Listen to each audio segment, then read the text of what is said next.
Well, welcome back, ladies and gentlemen, to this latest session of the Knowledge Hub at the Summit of the Americas.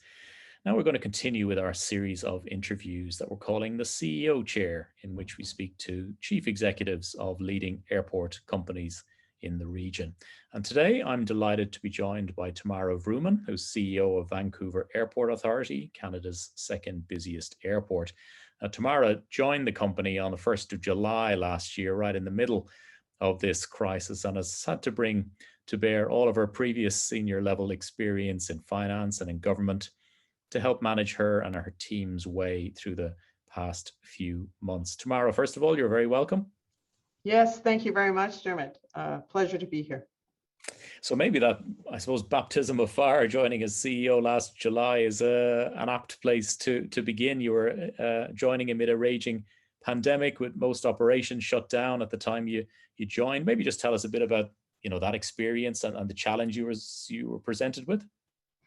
Yes, certainly. I joined on the 1st of July, and so the pandemic was in full swing. So certainly eyes wide open in terms of what it meant for our sector. Previously, I had sat on the board of directors of the Vancouver Airport Authority, so very familiar with our business. And I was the CEO of a large regional financial institution here in Canada, and had joined right at the beginning of the financial crisis there in 2008. So I think I'm used to coming into an industry at a time of challenge and change. I do think, though, that it is a unique experience in your career to get the opportunity, in this case, to be forced to take 2 steps back and look at an industry, a business model, in our case, an airport, end to end, in order to re-examine what needs to change to take that next big step forward. And certainly the pandemic has required us to do that in the aviation, travel, tourist, and airport sector. And we're using a crisis is a terrible thing to waste, as they say, and we're using this opportunity to do that. Yeah, just to turn to priorities when you began and how those have perhaps shifted between then and now for you and your management team. Where do you stand today? Well, certainly those of you who are listening here in our sector know that despite the fact that it's a lot about experience, it's a lot about infrastructure, it's a lot about planes in the air, at our core, we are a people business. And so really focusing on our people, what our people needed to be able to work through this, what our passengers needed, what our concession partners needed, security agencies all the way through, that was certainly an early priority, and it's one that has remained throughout. Some of the trends, though, that we saw prior to the pandemic, the shifting preferences, individual preferences for travel, the digitization of our processes, away from bricks and mortar to the digitized unique experience, thinking about some of our product offerings and how to market those, and a shift for us away from significant China connecting traffic to more diverse connecting traffic throughout the region had already started before the pandemic. And what the pandemic did was really just accelerate those. So certainly people, digitization, and revenue diversification and business diversification were early priorities, and they've continued, although with some turbulence throughout the last several months. Now, you mentioned turbulence. Obviously, Canada's been, in terms of international traffic, very hard hit, more so than many other countries in the world. Maybe just a brief overview of where you stand in terms of traffic and business overall, and perhaps beyond that, just hope and expectation about recovery. Difficult again to gaze into the crystal ball and get a firm fix on when that might look, but what do you think it'll look like to you in the short, medium, and longer term? Well, I'll start with the bad news and move to the more hopeful. So certainly you are correct. We have been very hard hit by the shift in and the inability really to travel, both internationally, transporter to the United States, and even domestically. And so on average, just to give you a sense, on average, over the past several weeks and months, we have averaged about 5,000 passengers a day here through our airport. To give you a sense, on a normal day, 365 days or so earlier, we would have been seeing about 85,000 to 87,000 passengers a day. So we have moved from a 26, 27 million passenger airport to about a 2 or 3 million annual passenger airport. So down about 90%. The vast majority of that travel is domestic, people going north and east from Vancouver to work sites that are continuing to operate, mining, large infrastructure projects, that sort of thing.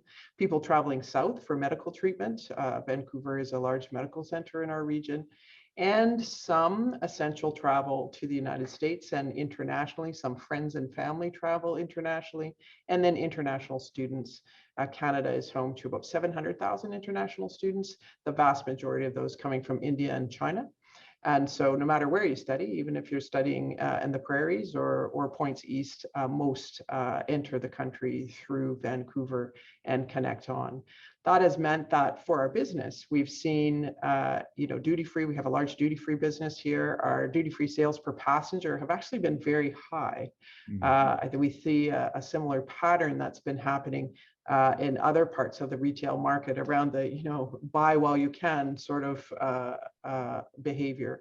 But overall, the numbers are very, very low. So we're keeping our airport open because, of course, it's an essential service. There's no revenue or commercial reason to do so. We're certainly not earning any income at the moment. But as we take a look at what looks good going forward, we have been tracking passenger demand and public demand and sentiment every 2 weeks since the pandemic began.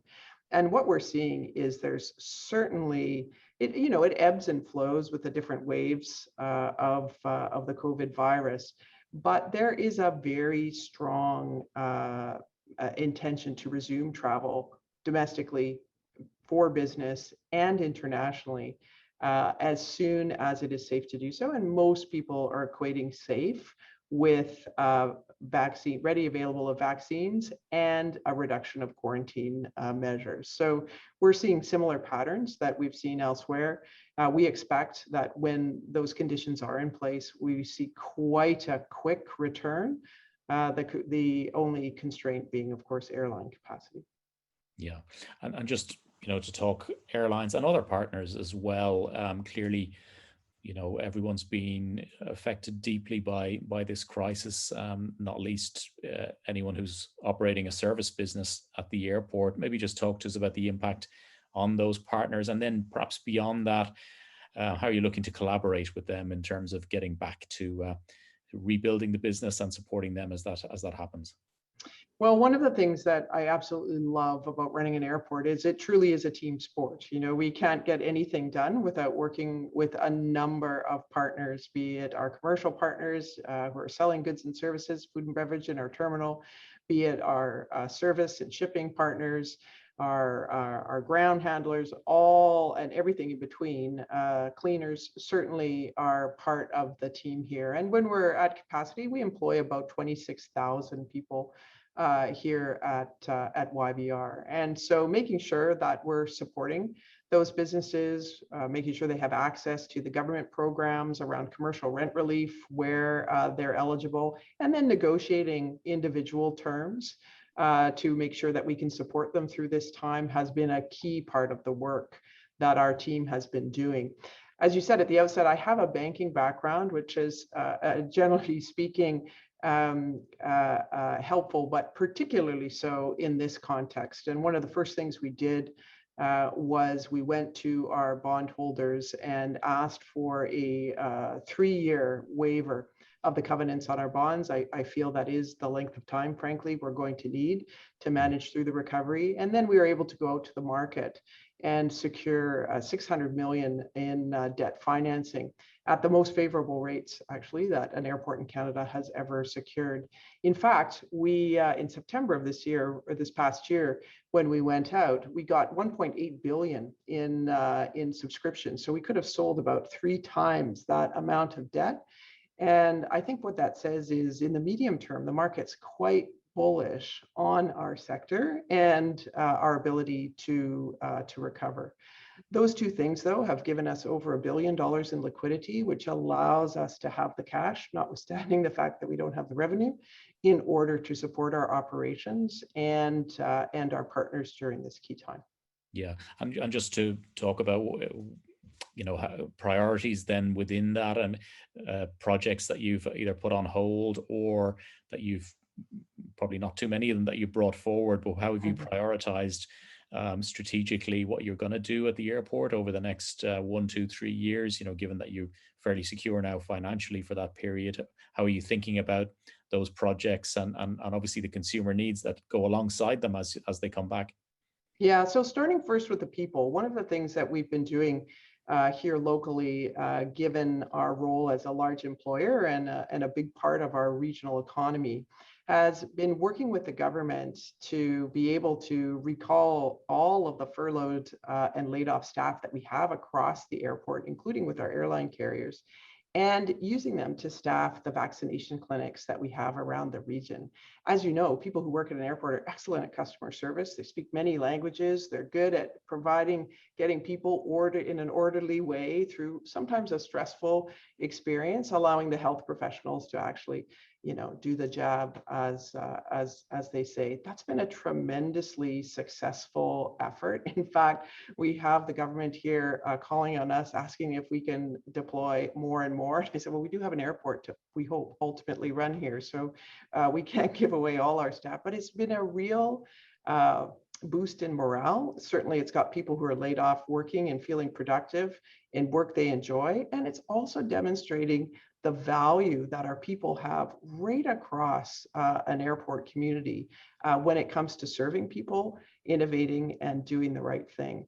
And so that will be helpful to us as we build back. And so we've been focusing for sure on what that looks like, digitizing a lot of our processes. It's funny, we used to find all sorts of creative ways to try and get people to avoid printing out their boarding passes, using less paper in our airport. Now we find it's pretty easy. People don't want to touch the paper, and so they're quite happy to use their phones to screen and scan. We're working with some of our retail and concession partners around digitizing their experience and being able to make investments that will allow for what we know will be some permanent shifts in the way people shop, the way they interact, the way they want to have certainty about process and being able to understand wayfinding and where to buy something in advance, maybe even having Uber deliver to the terminal versus having only in-terminal services. All of that has been a big shift away from bricks and mortar investment to more digital investment, where frankly we were behind. And one of the other things that we've done, similar to a few airports, I think Hong Kong Airport was the most recent one to do this, is we have used the fact that there's been very little aviation traffic around our airport, with the exception of cargo, which has been a bright light in an otherwise gray story, is to create a full digital twin of our airport. And so that means that we are able to fly over at 500 feet, gives us a 2 centimeter by 2 centimeter clarity of our airport, a complete digital replica, which we can use to better plan scenarios for when passengers come back, where there's going to be choke points, how we can use smart infrastructure and sensors to manage the climate and the flow and the lighting in our airport in a far more efficient way. And of course, reduce our GHGs by electrifying at the same time. So, there are some things that you can do when it's not as busy around maintenance, around investment, around innovation,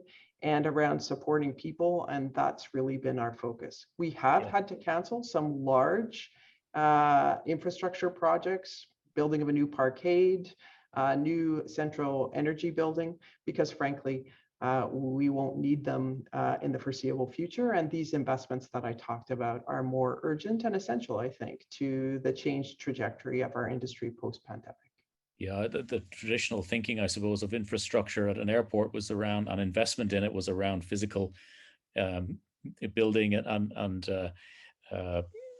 the infrastructure there, but actually it's probably half or more of it perhaps in the future, depending on how quickly we build back, is going to be in digital, and I guess that's going to be a big part of your thinking going forward. And do you think that perhaps that acceleration of digital engagement, the desire on the part of the consumer for contactless will have implications from how you plan space, how you allocate space and categories, even down to how stores and restaurants are laid out.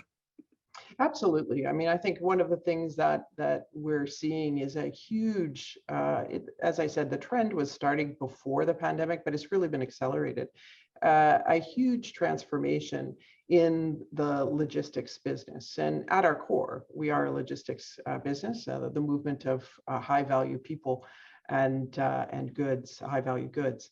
And so what we are seeing is the ability, take for example, in our cargo business, which as I said, has been the one bright spot, certainly in freight only cargo carriers.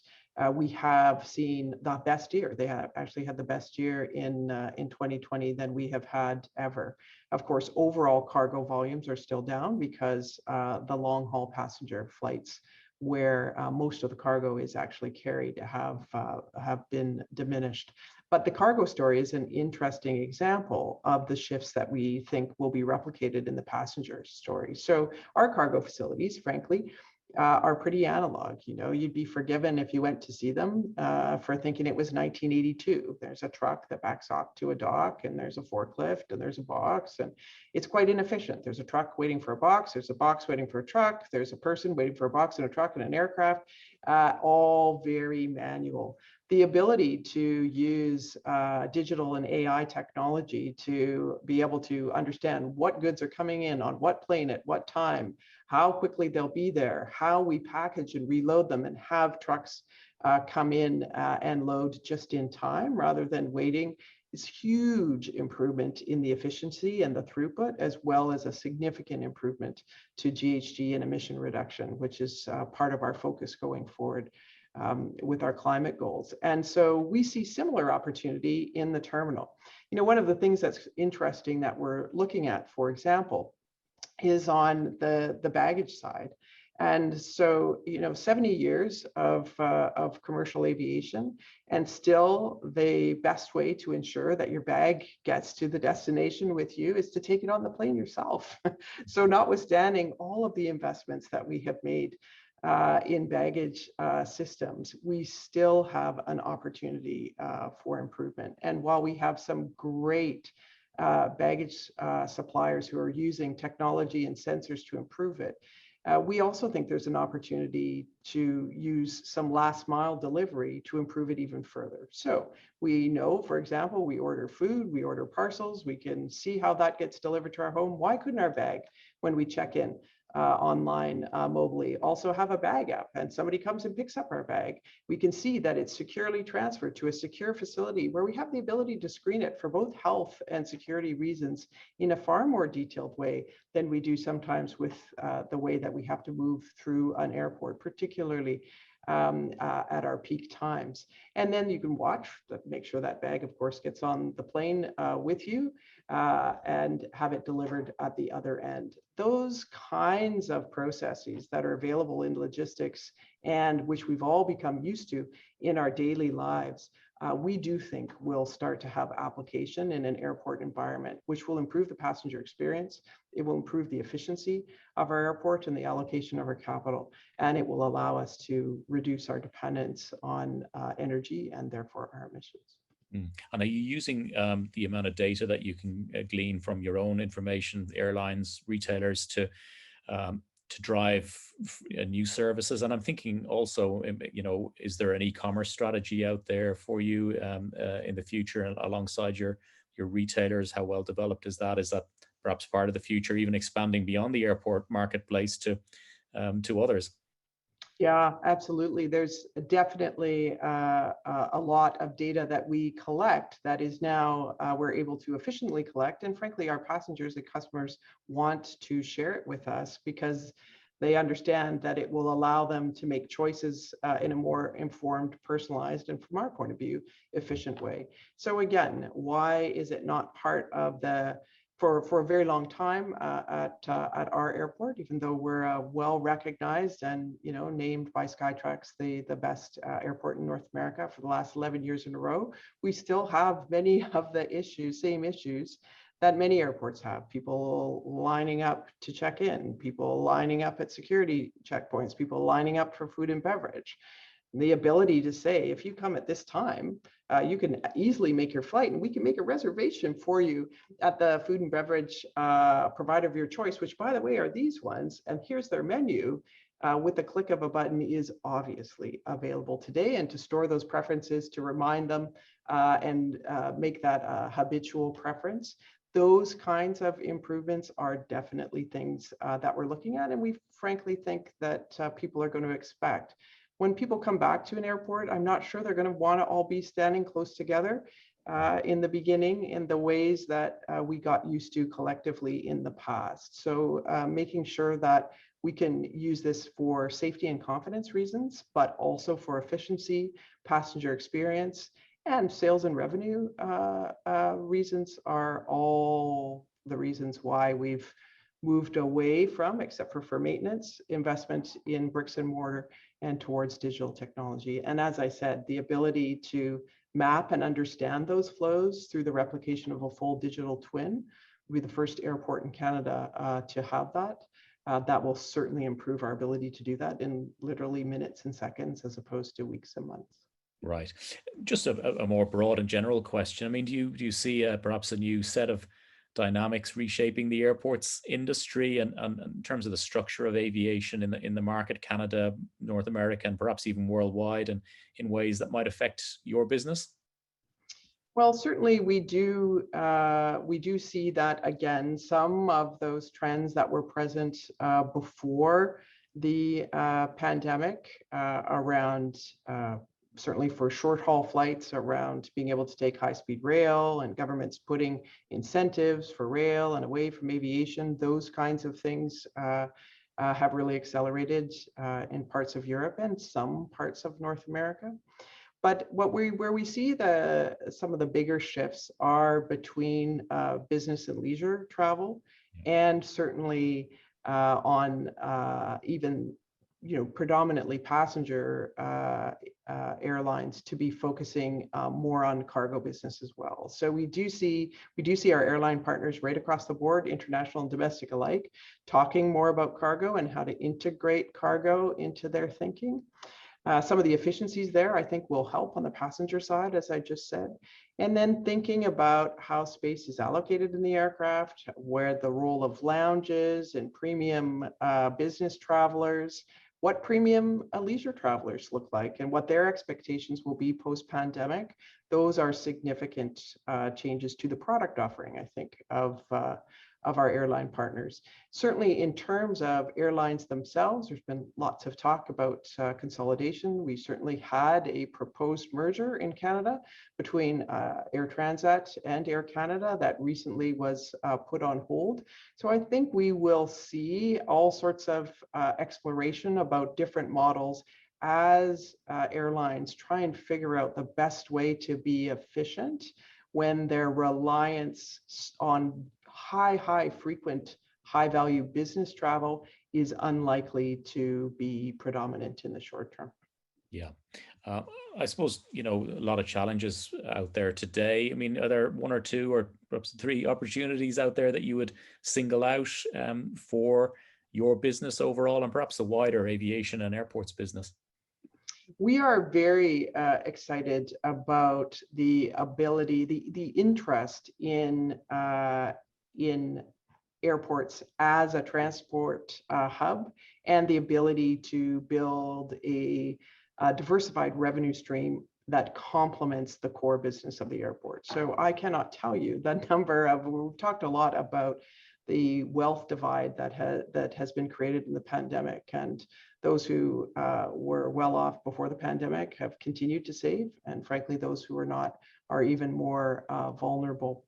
We do know that there is quite a bit of cash circulating that's interested in investing in our airport. I talked about the bondholders of our direct debt, but we also know for the land that surrounds our airport, everyone from Amazon to vaccine suppliers and manufacturers to energy, alternative energy distribution businesses, and everybody in film studios, everybody in between is quite keen to be closer to the logistics hub.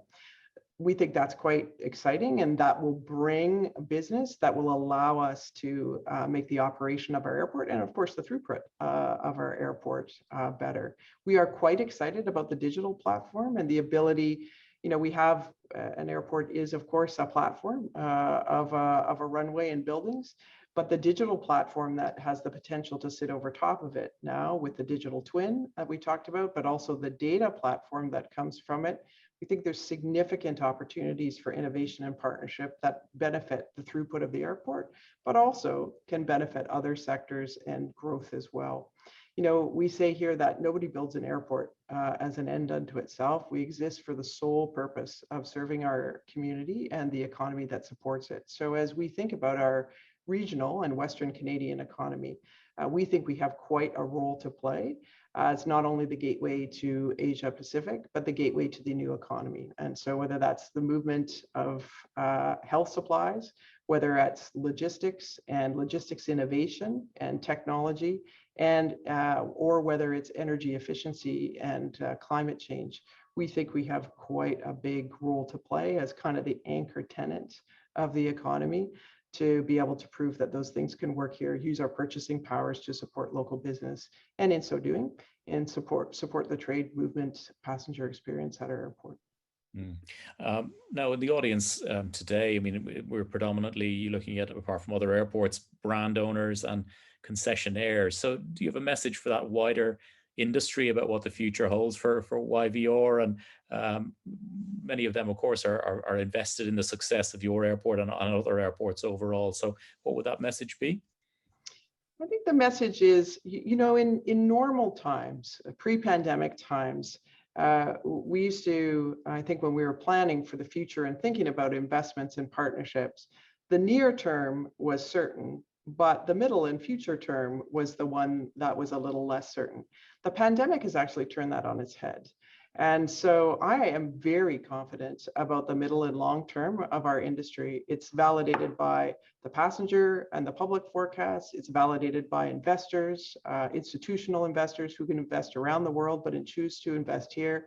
It's validated by the innovative partnerships that are coming to us. In the short term, though, it's going to be challenging. How quickly we come out of this, whether we come out as quickly as the United States or as parts of the United Kingdom and Europe, is a question mark.